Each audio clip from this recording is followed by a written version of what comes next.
You're listening to the Infatuasian podcast, which is a show where we talk about Asian people that we love. This is Curtis, and on today's episode, we'll be talking to Miranda Kwok, who is the creator and executive producer of Fox's new drama, The Cleaning Lady.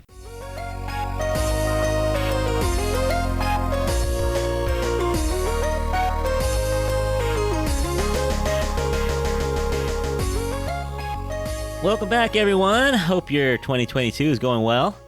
All things considered. Definitely a good time to be staying home, and what better to do while you're home than watch a little television, right? So we're going to talk about a fun show. I think it's an important show as well. It's called The Cleaning Lady. It shows on Fox on Mondays at 9 p.m., but I hear we're also doing repeat episodes on Saturday as well. Is that right? That's right. Saturdays at 9 p.m. as well. Yeah, or you can be like me and watch it anytime on Fox.com or the Fox Now app. But it's called The Cleaning Lady, and it really caught my eye. I saw a couple preview things early, maybe December, some stuff coming up. It was like, oh, this new show, and it really caught my eye. And I was like, I was talking to my friend Melanie. I was like, we should probably do something on this show. And then I saw you post, I think it was somewhere on Facebook, and I was like, oh, maybe I'll ask Miranda Kwok to come on. And so I messaged you and you got back to me. So we have an exciting episode today. We have the creator and executive producer Miranda Kwok with us today. Good afternoon, Miranda. Hi. Thank you so much for having me. It's really exciting to be here and to talk about this show. So appreciate the invitation. Oh, it's an honor for us. Yeah, thanks for coming on. So this is my friend Melanie. She's coming along to help me. Hi, Melanie. How are you guys? We're good. Oh. We're going to talk about this show a little bit, about representation, a little bit about Miranda, and so let's just get into it. I was a doctor in the Philippines. My son needs this treatment. Oh, he won't make it. I'm sorry. Your visa, it's expired. Can you really turn away a 5-year-old boy? Wanna take a drink of that promised land. You'll make it happen one day. I know it. Gotta wipe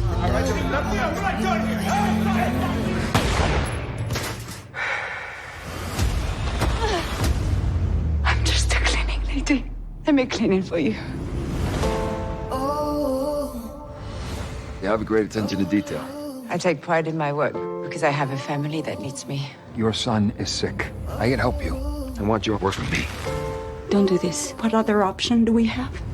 I need you. I'll be there in 5 minutes. keep on marching on Nobody can find out what happened here.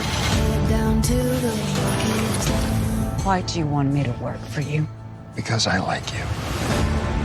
I agreed to clean to save my son, but this is not who I am. Tony De La Rosa. I just have a couple questions. We both know that you're not telling me everything.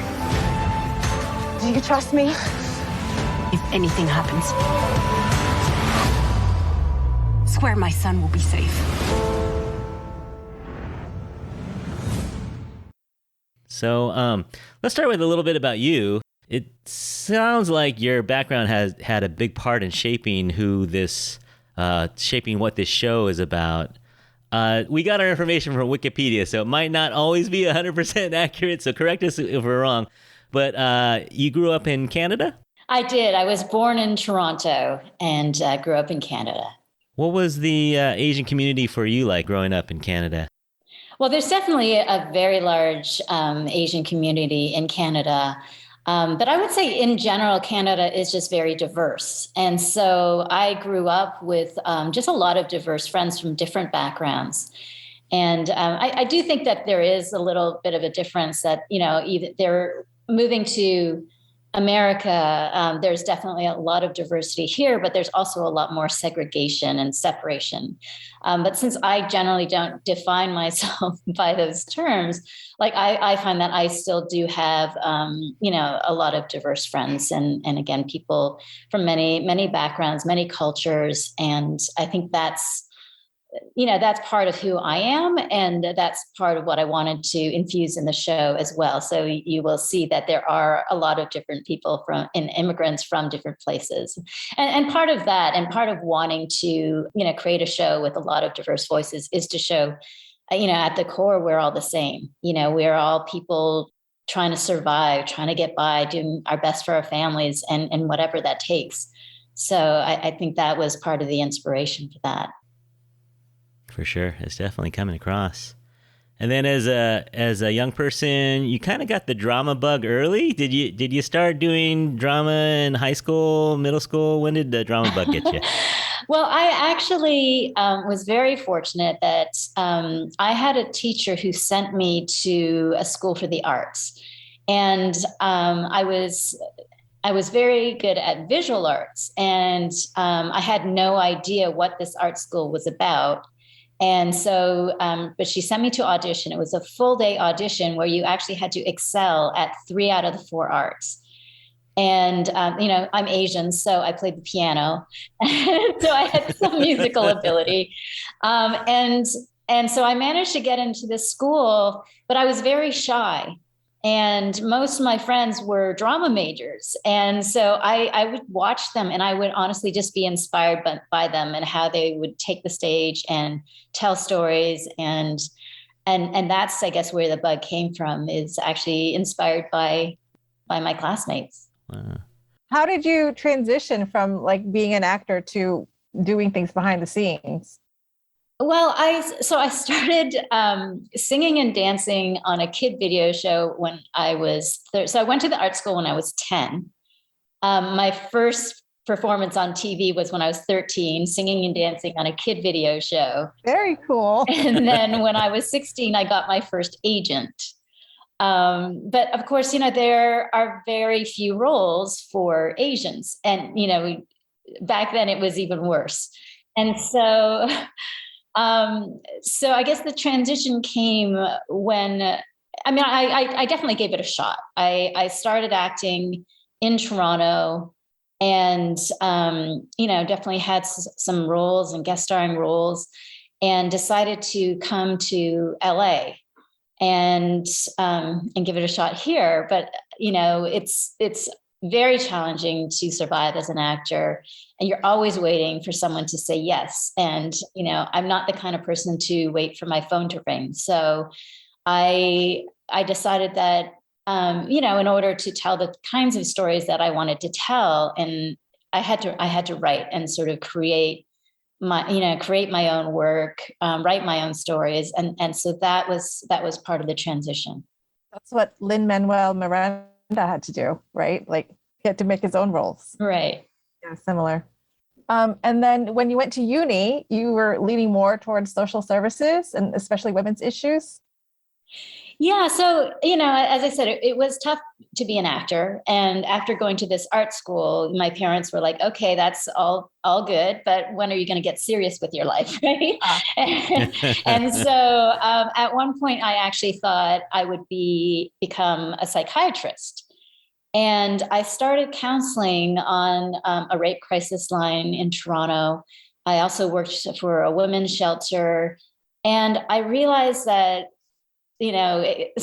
psychiatry can actually be a very difficult profession as well. And that there was a lot of focus on medication and not just actually talking to somebody and, learning what it is they're actually dealing with. And so through my experience, actually being a therapist on these crisis lines, I realized that it's not necessarily the profession I wanted to go into unless it was to change certain things. And I realized that I really miss the arts. Even though you can talk to somebody and you can try to give them advice and encouragement of what to do, I found that you could have a lot more influence in storytelling. And there's so many people who are so closed off and shut down in their own lives, but they can sit in a dark movie theater and bawl their eyes out because a story affected them. And so, I think that, allowing somebody to follow a character or a story allows them to really connect with that journey and, learn how to find their strength, learn how to get through obstacles. And so that became the inspiration of why I decided to go back into the arts and become a storyteller and a writer specifically. Yeah, I mean, you're giving people hope. You're letting people be seen, giving them a voice. It's important work. It's entertainment, but it's super important too. And I imagine just having that background gives you a great perspective too, and how you write characters. I think so. I think it's more inspired. I'm inspired to do the characters justice. To really show, the challenges of what they go through. To really show the multi dimensions of their characters. We all are. We're not one thing. We all are multifaceted and go through so many different struggles, and there's so many layers to all of our struggles. So I think that's part of the motivation of being able to tell these stories too. Is, I met some incredible people and incredible survivors, and I was definitely inspired to share some of those stories. And my first screenplay was actually about the comfort woman, and so I was really inspired to tell that story. I first found out about it when I was at the Toronto Metropolitan Library, and they basically had like a display and honoring the women. And when I saw this, I was overwhelmed really by the horrors and the tragedy of it, and I felt so ignorant. And I wondered, like, how did I not know about this? And then I did further research, and I realized, well, no one knew because this was buried for 50 years. They were women, they were Asian women, and nobody cared what happened to them. And so that was the first screenplay that I was just really driven to write. And it was funny because at the time that I was writing this, my roommates told me that they wanted to set an alarm clock of when I should go to sleep, because it literally would keep me up all night just trying to get the story right. And I actually had no experience writing screenplays at all. I just learned, from being an actor, reading scripts and then reading books on how to write scripts. And so that itself was a journey. So you do start writing. You get into a couple shows. You start writing Spartacus, The 100, and you really start getting a name for yourself. You start producing some of the 100 episodes as well. And then along comes this project. How did this project come to you? How did you come to this project? Give us a little bit of the origin story of The Cleaning Lady. Yeah. So I worked on The 100 for 4 seasons. But actually, after the 3rd season, my contract was up. And so, and the show wasn't sure if it was going to get picked up. So I went out staffing, and I ended up getting a job offer.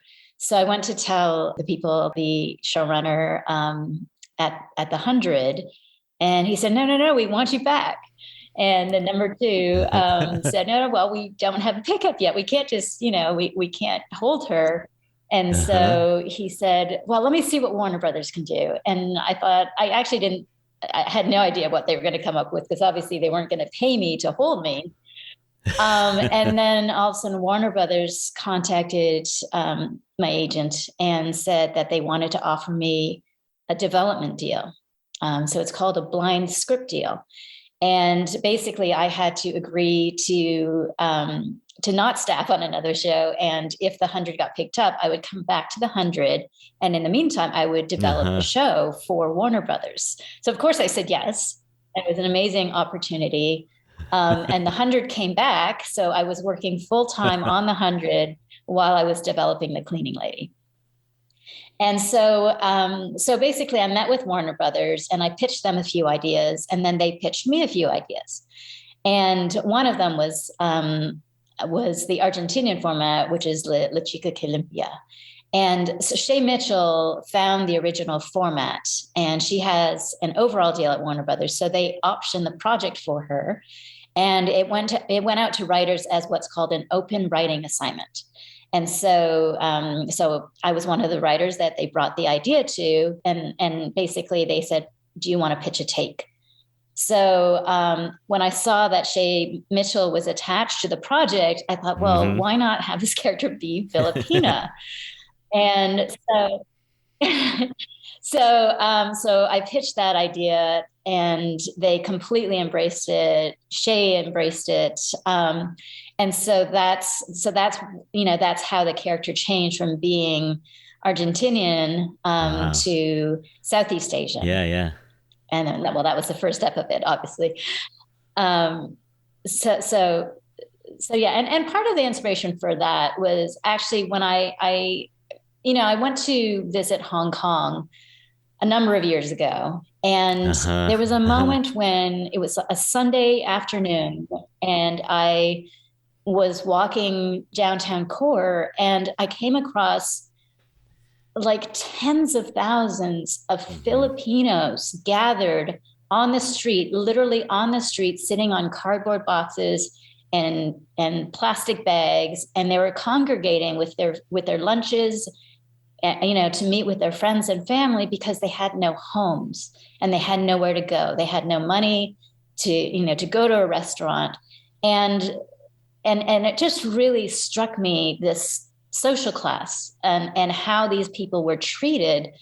And then I think like 10 or 15 years later, I went to Hong Kong again, and I saw the exact same thing. And people are telling me, like, it's just become a part of life. And so I was really just moved by that. And this is a situation that happens all around the world, not only in Hong Kong, but in many places. And so I felt that developing a story about a cleaning woman, or about a woman, an immigrant who was a doctor in her own country, who comes to the States and can't, basically practice her what her profession is, it just kind of made sense to have that be a Southeast Asian character, and to tell this story from the Southeast Asian lens. And it's a story we haven't seen before. I think it would have been easy for the folks at Warner Brothers to say, let's just keep it Latinx, because it's Argentinian, it makes sense. But you came in there, did you find much resistance, or did they buy in right away with the Filipino concept, the Southeast Asian concept of Cambodian? They totally embrace it. Oh, wow. They really did. And then when, I developed the show for 5 months with Warner Brothers, before we pitched it to Fox. And when we pitched it to Fox, they also fully embraced it as well. Wow, I'm impressed, actually. I thought you'd have to fight a little harder for that, to be honest, because we just haven't seen that before. There's just nothing like that. Yeah, there were definitely times where, they wanted to. They embraced the idea of it. There were definitely times where people started to question, should we, it's a challenging role. It's an extremely difficult role, because you have this character who has to be, the smartest person in every room, who is really strong and resilient and formidable. And yet she also has to be able to play a cleaning lady who is pushed in the shadow and marginalized, and it has to, keep her head down. And so it's very challenging to play that dynamic. And so, we did casting, all over the country, in LA, New York, Toronto, Vancouver, Australia, the UK. And, we did spend a lot of time. We looked at a lot of people. And so there definitely were times where people started to wonder, like, should we open it up? And at those times, I just dug in further, and I dug deeper into the internet. And I actually found Elodie, because we didn't do casting in France. And so there was a moment where the discussion was, should we open it up? And I'm like, nope. Here's another list of a whole bunch of Asians and half Asian, actors that we haven't seen yet. And Elodie was actually at the top of that list. So that's how Elodie came into this role. Yeah, she's amazing. And yeah, I don't know if a lot of people have seen her ever perform before, but she comes in and she's part Cambodian. And I think, I don't even know how many, maybe even 1 or 2 years ago, I think the powers that be might have said, let's just make her play Filipina. It would have been easy because I think she could pass for a Filipina if she had to.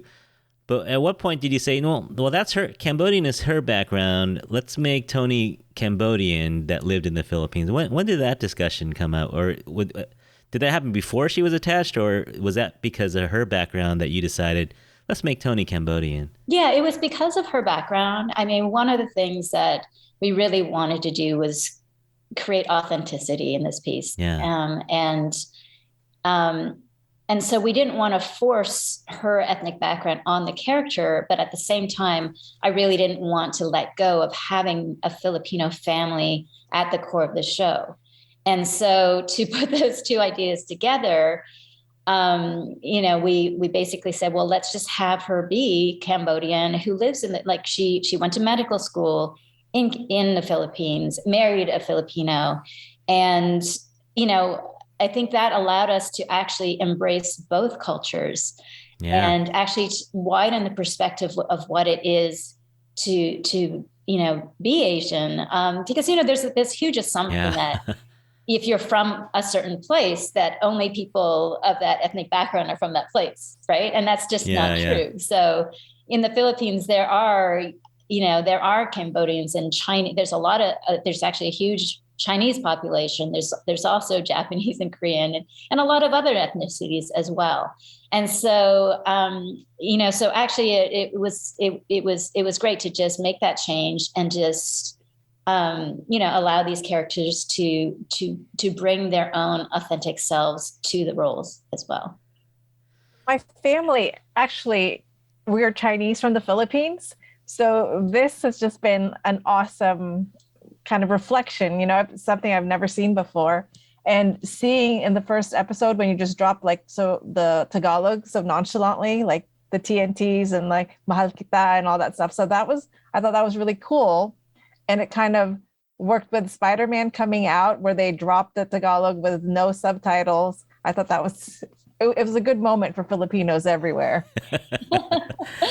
Oh, that's great. That's so great to hear. I love that it's resonating in the community. Absolutely love that. And it was definitely a choice to not subtitle because you don't have subtitles flash up in everyday life, right? Yeah. You either understand the language or you don't. And people do just throw in words and it's just a part of how people talk. Yeah. So, and we all knew what they were saying, it's like you don't need to have the subtitles, but that was great. I think that was great.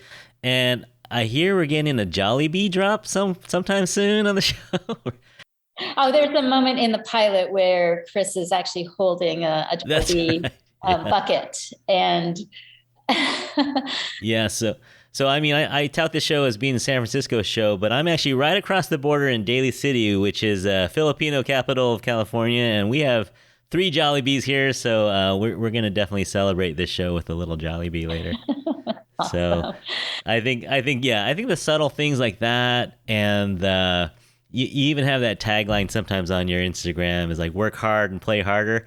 That it's kind of a Filipino thing that people do. They work super hard, but they also know how to have fun. Even I think Martha Milan was saying that's Filipino culture sometimes, is no matter how stressed you are or what you go through. So subtle things like that I think are really special about this show that we've never seen before. So, and also the basketball. Basketball is very important. Yeah, basketball is pretty huge in the Philippines as well. So that's something that we wanted to bring in. And the Jollibee is interesting because the policy is actually to not have any product placement. And so that is something that we fought for because it's not about the product placement, it is about culture. And so we wanted just that little piece of representation in there, and that's why Fox agreed to it. It was definitely placed and embraced, which is great. No, it's perfect. It's perfect. So we've seen 2 episodes so far. We actually haven't even set up the show. I'm kind of nervous, so I'm just talking. But we haven't even set up the show yet. And so the show is about a family, a Filipino family. So you have the Martha Milan character and her sister-in-law, who's played by Elodie Young. And they are in Las Vegas, undocumented. They're undocumented workers in Las Vegas, picking up jobs. It looks like, how many jobs do they have? It looks like they have at least, they work at the bowling alley, they work at the hotel, they work at the club. So they're working all over, job to job, because that's what you got to do, right? You can't just have that stable employment. So they're working, and then something happens. We don't want to spoil anything, but something happens, and Tony, Elodie's character, witnesses something that she isn't supposed to and gets kind of tied up in organized crime.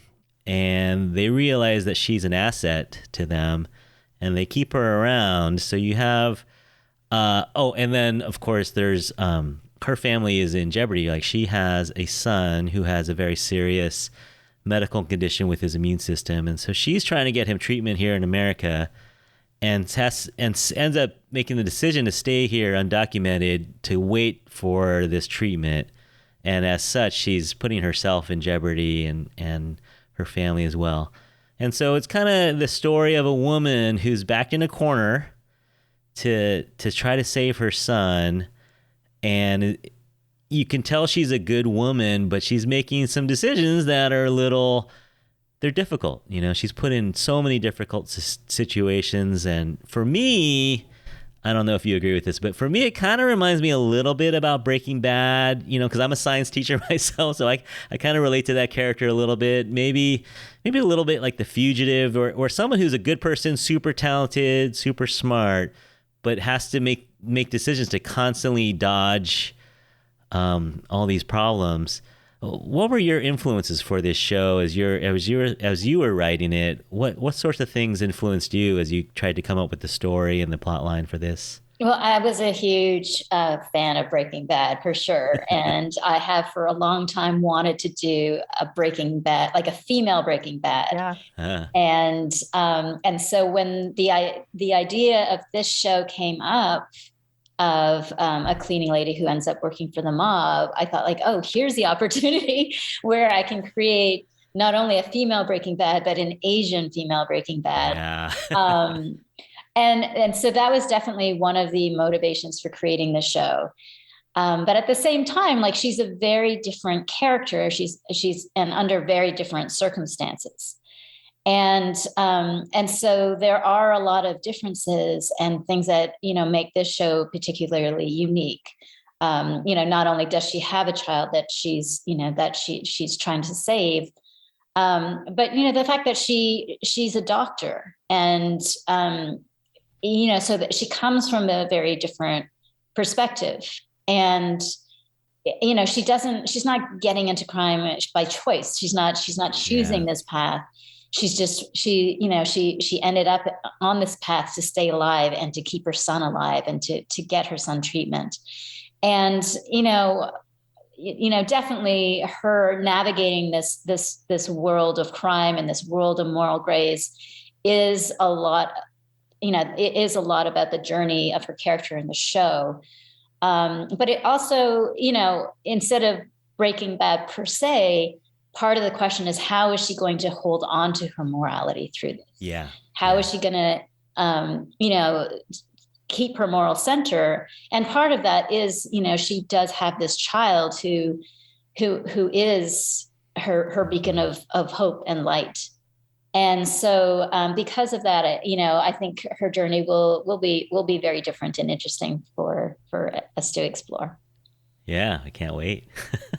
And the stakes are high to start. From day one, stakes are high, and they just get higher and higher. And I love that about this show. So looking forward to it. So, we've talked a little bit on the show about television, and we talked about the sitcoms, coming up through, Mel and I are a little older. So coming up through the 70s and the 80s, and there really wasn't much, and honestly, I can't honestly remember the last time I watched a network television show, like one of the big four networks, right? Like, everything's gone streaming or international. So this is great. This is new. This is something different. And I think what it's going to take are people like you behind the camera, writing and producing. Do you see the landscape changing much in Hollywood? And is this just the beginning for us, or are we going to see more and more coming down the pike? I have to believe so. I have to hope so. And I think I actually got very lucky. You know, I think I hit on a time where, you know, the audience was opening up to more diverse stories. And in fact, when I started developing the show, I thought it would be for streaming and cable. And Warner Brothers actually had the foresight to say, you know what, there are a lot of broadcast and on network where there is a greater desire for different perspective, different voices. And they said, let's pitch it to network first and see what happens. And Fox was actually the first network I pitched to, and they scooped it up right away. Wow. So, yeah. And then so first they pick up a script, and they were excited about the script. They asked me to come back to pitch the season. And then we were actually the first drama that was picked up that year, which is now 2 years ago. And they actually said, you know, we recognize that we will probably have to find two relatively unknown actors to play these leading women in our show. And we're really excited for that opportunity to put these new voices and new faces on screen. Just, you know, we got to surround them with more familiar faces. So they embraced the challenge. So, you know, I feel really, really grateful for that. And yeah, I think that, you know, having this show on the air will hopefully open up opportunities for more stories like this, or more stories with Asian American voices. So yeah, I think it's a great time for television and film, where we are just seeing a lot of representation across the board and diversity at every level. So I think it's a great time. That is really encouraging to hear, because, you know, we talked about Melvin Marr and how he did it fresh off the boat, and then ABC Disney came to him and asked him what he wanted to do next, and he came up with Doogie Kamealoha. So I think that's encouraging to me here, that, you know, the executives at the top of the network are realizing, hey, you know, 60% of the world is Asian, right? There's a lot of us out there. And the success of Korean dramas and Parasite and BTS. I mean, I think finally people are ready to see, you know, black hair on the screen, a little bit darker skin. You know, I think people are starting to get ready to see things like that on television. So it's neat to see it right before your eyes in a day that we didn't necessarily know would ever come. You know.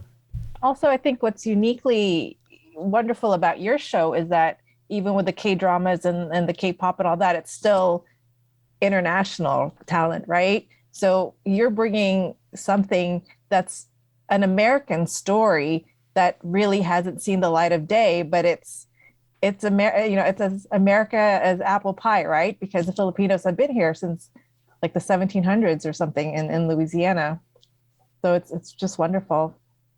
Yes, thank you. Yeah, I mean that's the thing. Like this kind of story has been around a long time, you know. And again, a lot of people have been dismissed or disregarded and just ignored. You know, they're supposed to just do the work behind the scenes, stay invisible, and you know, it's a really, really great opportunity to actually be able to dig into a character and get to know. You know, who she is. And as I said, you know, all people, you know, have so many hopes and dreams and you know, are all the same at the core. And what I really hope that this show does is just open up perspectives and open up hearts and minds and just compassion for people. And I think that's really the goal, is to create empathy and compassion for these characters. And hopefully that will translate to the real world. Yeah. To tell their stories, to see people as people, right? And that's, you know, and it's a little messy. It's not always It's not always everyone doesn't always have the rag to riches story or the quote unquote model minority storyline, and it's great to see that we're not a monolith, that there's so much out there. So kudos to you guys for bringing that to the screen. That's exciting. We're really excited about it. So just the big picture. Do you think 2020s are the year of the Asian in media? I mean, we're seeing so much in sports and in media and movies and theater and television. Well, I think, again, I think diversity is being embraced in general. And I think that what's wonderful is that the Asian community is coming forward, coming together, putting, our stories up front. And for a long time, we have been dismissed or disregarded, and other communities have been stronger in putting their voices forward. And I think we are starting to do that more than ever. So I think that it is a great time. I think people are finally, listening and embracing, and that's why there's also blowback. So it's unfortunate, but I think we just have to stay strong and keep supporting each other. And, and that's how we will get our stories, out there and put in the forefront is just, we have to keep believing it and keep, championing those stories and voices. Putting in the work. Yeah. Yeah. Well, look, we're called the Infatuasian podcast, so we have kind of a segment here I want to start doing is asking our guests who their infatuation is. Now, infatuation is just something Asian, someone Asian that you love or that you admire, and I'm not sure if you had time to think about this, but do you have an infatuation at the moment? It could be someone personal or someone afar that you noticed. Oh, I think I'm totally infatuated with Ruby Ibarra right now. Woman rise, walang makakatigil. Brown woman rise, alamin ang iyong ugat. They got nothing on us, nothing on us, nothing on us, nothing on us. Island woman rise, walang makakatigil. Brown woman rise, alamin ang iyong ugat. They got nothing on us, nothing on us, nothing on us. She is so incredible. And when I heard I saw the video, I was completely blown away by her talent. And so when I saw that, I wrote her in the script. I wrote the song in the script. I actually pitched it when I went back to pitch the network the first season. I actually played that video for them. And I said, this is what I want to be the theme song of the show.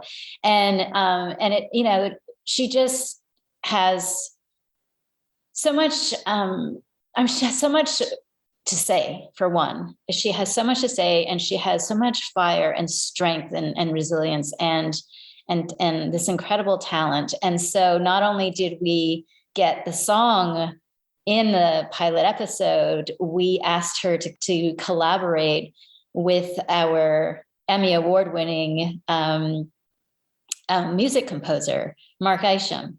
And so Ruby and Mark and his son, Nick Isham, have been creating original songs for the series.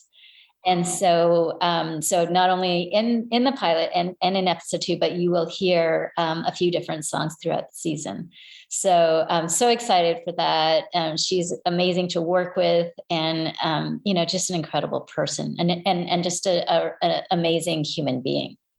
I believe she's a local talent. She's from the East Bay. Oh, okay. Yeah, I think San Leandro, I think.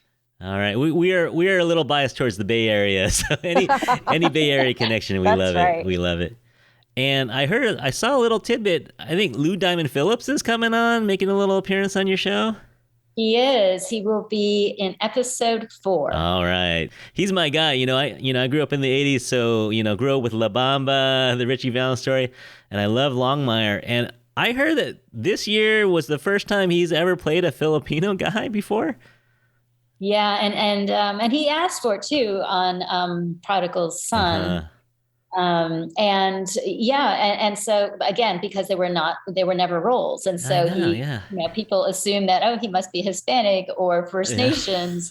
Yes, and yes. he finally gets to play a Filipino character. So he does play a Filipino character on the show as well, a Filipino American character. Man, you could have been the first, Miranda. No, but that's great for him. We love him. Super talented. Been around for a long time. A long time. Playing all different characters, but never Filipino. So that's great to see him playing that role. Yeah, and then we also, his daughter makes an appearance as well. Yeah, so we saw that as well. Cool. That's very cool. Very cool. Okay, definitely looking forward to that, as well as all the representation you guys are doing. Such a good show. I wanted to like it no matter what because of the representation, but it's a good show. It's just a really good show too. So everyone should definitely watch it. It's on Fox. We took a little week off because of football, stupid football. We took a week off. But we're coming back next week with episode 103. And then starting January 29th, you'll be doing repeat episodes on Fox on Saturdays at 9 p.m. So no excuse. You can watch it live. But if you miss it live, there's still no excuse because you can watch it on Fox.com. Or I have the Fox Now app on my phone. So I watch it. Don't tell my boss, but I watch it at work. In between classes, I'm watching a little Instead of subbing. Yeah, instead of subbing, I am watching the Cleaning Lady on Fox. So such a fun show. We need to get more eyeballs on it. You guys are doing well. You killed it in the pilot. 3.6 million viewers. That was the live numbers, right? So you're killing it. But we want to make sure we get a season 2, right? We want to get as many eyeballs on this as possible. It always bothers me when people get upset that a show gets taken off the air, but it's in your hands, viewers. You gotta get eyeballs on it, and then we want to make sure that we get a season 2 to find out what happens in this show. So I think that's gonna do it for us. Episode number 19. Miranda Kwok, creator and executive producer of Fox's The Cleaning Lady. Thanks so much for joining us and giving us some of your time. Thank you so much for having me. Really appreciate being here and appreciate what you're doing as well. So thank you. We're all trying, right? We're all doing our little part. So thank you for what you're doing. Thank you too, Mel, for coming along. Always fun. She's my TV buddy, so she comes on all my TV shows. Listeners out there, have you seen The Cleaning Lady? What do you think? You can write to us. Your thoughts about representation as well as television at infatuasianpodcast@gmail.com. Follow us at The Infatuasian Podcast on Instagram or Facebook. There's more episodes coming soon, so stay tuned wherever you get your podcasts. You can follow us and leave us a rating. That way you'll know what's coming down the pike. So thank you all out there for listening, and we'll talk to you soon. Bye.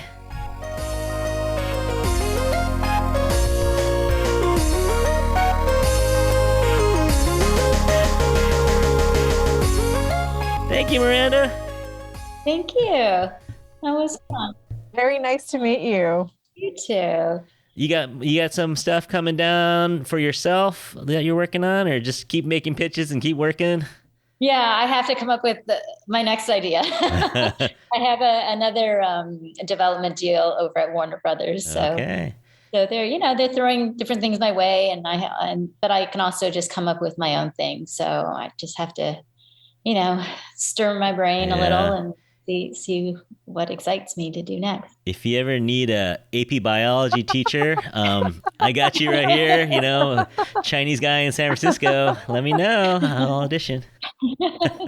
Well, thanks again for your time, and best of luck with this show. I feel like it's gonna do well. We're gonna see a season 2 at least. You got one already in the can, right? You got season 1 is already done. Yeah, all done. Okay, so fingers crossed. Congratulations. This is gonna be... Thank you. Yeah, that's exciting. Thank you, and appreciate your support. Oh, absolutely. Okay, we'll talk to you soon. Okay, take care. Have a good afternoon. Bye. Bye. Bye.